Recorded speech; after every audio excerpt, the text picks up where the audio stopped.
Apakah hidup terasa begitu rumit?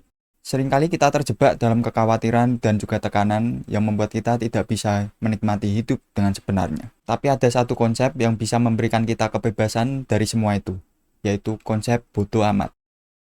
Hidup bodo amat adalah tentang membebaskan hal yang tidak perlu. Ini bukan berarti kita harus malas dan tidak bertanggung jawab, tapi kita belajar untuk memikirkan hal-hal yang tidak bisa kita kontrol.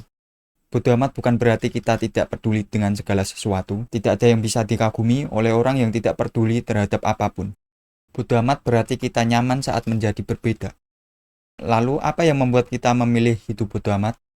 Ada satu perasaan yang membuat kita merasa tertekan bila terus dibiasakan, yaitu kecemasan. Setiap orang memiliki kecemasan, entah itu cemas terhadap pekerjaan, ujian, masa depan, jodoh, cemas karena tidak berguna, cemas dengan hasil, padahal sama sekali belum dilakukan, dan lain-lain. Manusia dianugerahi dengan berpikir, tapi kalau berpikir ini disalahgunakan, kita bisa berpikir terlalu jauh dan mulai merasa cemas. Kalau hasilnya beda gimana? Kalau tahun depan belum dapat jodoh gimana? Ngelamar kerja susah banget sih, ntar kalau tua nggak ada duit gimana? Tadi rumah udah dikunci belum ya? Pikiran seperti ini membuat kita merasa tertekan dan menghalangi fokus pada kegiatan kita sehari-hari. Sosmed. Seringkali kita lihat sosial media menjadi ajang untuk pamer.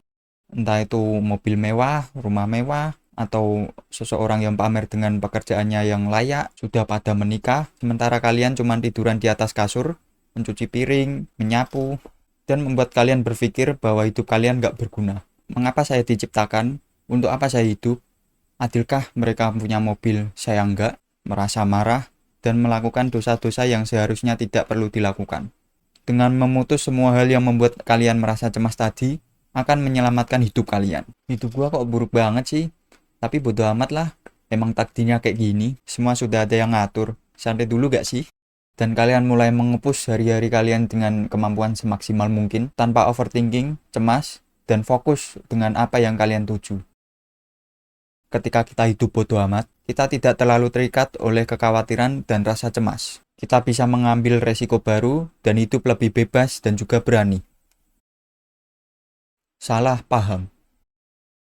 Ada sebuah cerita, sebut saja Andi. Andi ini seorang freelancer yang anggap saja pekerjaannya di dalam rumah saja. Karena tuntutan pekerjaannya tersebut, Andi menjadi tidak pernah keluar rumah dan juga berinteraksi terhadap tetangga-tetangganya. Lalu tetangganya, sebut saja Bu Siti. Bu Siti ini orangnya penggosip. Apapun yang dia anggap tidak sejalur atau apapun yang dia anggap tidak benar, pasti dia omongin sama circle-nya. Dan kebetulan, Bu Siti ini merasa kok Andi tidak pernah keluar rumah, tapi uang banyak, rumah mewah, dan lain-lain. Digosipinlah si Andi oleh Bu Siti ini dan tetangga-tetangganya. Dan bisa kalian tebak alurnya akan berlanjut seperti apa? Ya, benar. Bu Siti mengira Andi mengambil pesugihan. Lalu si Andi pun dilabrak dan disuruh untuk bergaul dengan tetangga-tetangganya. Nah Andi, kenapa kamu kok di dalam mulu? Sini keluar. Jangan di dalam mulu, yang rukun nama tetangganya, atau kalau enggak cari kerja deh, ucap Bu Siti dengan penuh rasa percaya diri. Lah saya kerja Bu, di dalam rumah, dikira nganggur. Andi menyaut dengan perasaan yang kesal, tapi dengan nada yang lembut. Nah, secara tidak langsung, Ibu Siti ini menunjukkan, maaf, keblokannya, karena dia udah sok tahu, padahal nggak tahu apa-apa. Dan disinilah sikap bodo amat perlu diterapkan sama Bu Siti. Kalau Bu Siti bersikap bodo amat, misal dia berpikir, alah si Andi paling sedang bekerja dalam rumah, bodo amat lah duitnya dari mana, atau juga nggak ngeganggu saya, maka Bu Siti pun akan selamat dari keblokannya yang murni tersebut, dan terhindar dari perasaan malu dan dosa yang tidak perlu. Bodo amat bukan berarti kita tidak peduli terhadap apapun.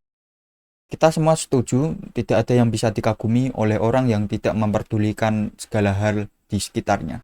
Orang yang pelit, cuek, diminta tolong nggak mau dengan alasan yang berbelit-belit, diajak ngobrol malah main HP. Siapa sih yang betah sama orang kayak gitu? Nah, di segmen kali ini kita nggak akan ngobrolin tentang bodo amat yang seperti itu. Kalau orang kayak gitu namanya egois. Ya kali orang jatuh depan kalian, kalian liatin doang lalu tinggal pergi kayak gitu kan. Tapi menurut saya semua orang pasti memperdulikan sesuatu. Mana yang kalian pedulikan?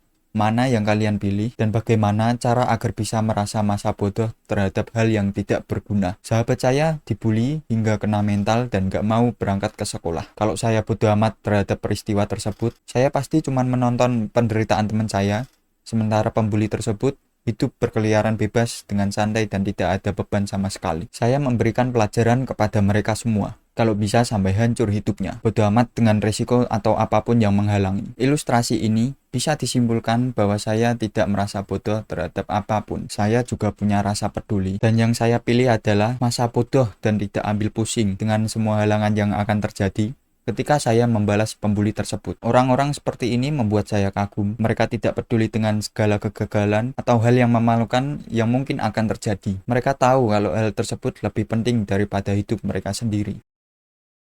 Tujuan hidup. Apa tujuan hidup kita? Untuk apa kita diciptakan? Apakah hanya untuk bekerja? Atau hanya untuk sekolah?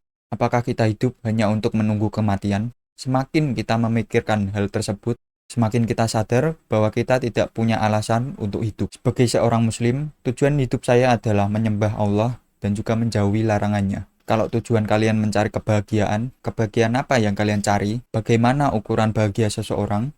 Punya uang, menjadi kaya, punya mobil mewah, atau menjadi seorang miliarder?